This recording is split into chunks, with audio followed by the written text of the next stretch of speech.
میری South Africa کی تشکیل تھی، پیچھے والدہ کی طبیعت بہت خراب ہو گئی، مجھے بھائی نے بولا جنید بھائی آ جائیں واپس کیونکہ امی جا رہی ہیں، امی نے اب نہیں رکنا۔ تو میں نے ساتھیوں سے کہا، انہوں نے کہا یار چلے جاؤ کیا فرق پڑتا ہے، یہ پھر یاد کرو گے ساری زندگی۔ اب میں سوچتا رہا، اب میں نے امی کو فون کیا، میں نے کہا اماں آ جاؤں، کہا نہیں ہرگز نہیں آنا۔ تو میں نے کہا کیوں؟ تو کہنے لگی اگر میرا انتقال ہوا تو میں کتنی خوش قسمت ہوں کہ میں اللہ کو بتاؤں گی کہ جب میرا انتقال ہوا تو میرا بیٹا تیرے راستے میں تھا، تو تم مت آؤ، مجھے کچھ نہیں ہوگا، اور اگر ہو گیا تو اس کو اللہ کی مرضی سمجھ رہا، بس میرے لیے تم دعا کرنا۔ اللہ کی شان، امی کا انتقال نہیں ہوا اس میرے 40 دنوں بعد میں واپس آیا تو بہت خوش ہوئی، گلے لگایا، کہا دیکھو میں نے کہا تھا اللہ نے مجھے زندہ رکھا جب تک کہ تم نہیں آتے واپس۔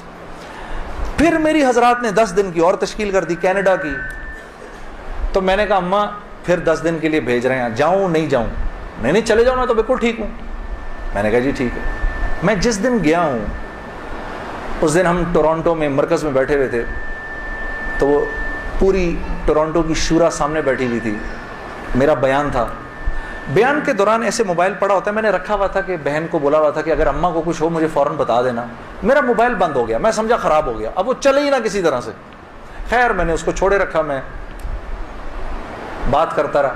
جب میں عشاء کی نماز پہ کھڑا ہوا تو پیچھے سے ساتھیوں نے آ کے بتایا کہ والدہ کا انتقال ہو گیا۔ میں نے بہن کو فون کیا، کیا ہوا؟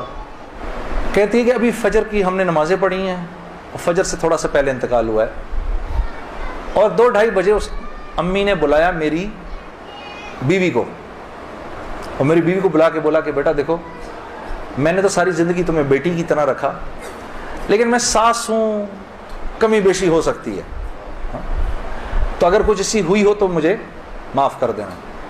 تو میری وائف نے کہا امی آپ کیسی باتیں کر رہی ہیں، مجھے تو اس سے کم سمجھا ہی نہیں۔ پھر میری بہن سے کہا کہ تم بیٹا مجھے لگتا ہے میں آج چلی جاؤں گی، مجھے سورہ یاسین سناؤ۔ تو میری بہن نے ان کو سورہ یاسین سنائی، تو میری بہن کہتی ہے کہ آنکھیں بند کر کے لیٹ گئیں اور مجھ سے کہا کہ اب سورہ رحمان سناؤ۔ تو سورہ رحمان پڑھتے پڑھتے میری امی نے آنکھیں کھولیں، اور آنکھیں کھول کے میری بہن سے کہا کہ منیزہ یہ دیکھو یہ کس قدر ایک حسین عورت تمہارے ساتھ کھڑی ہوئی ہے، ذرا اپنے اس طرف دیکھو کتنی حسین عورت کھڑی ہے تمہارے ساتھ، بیٹا یہ مجھے لینے آئی ہے۔ تو میری بہن کہتی ہیں کہ اماں یہاں تو کوئی نہیں کھڑا۔ نہیں، اس کے پیچھے دیکھو، اس کے پیچھے بھی کچھ لوگ کھڑے ہیں۔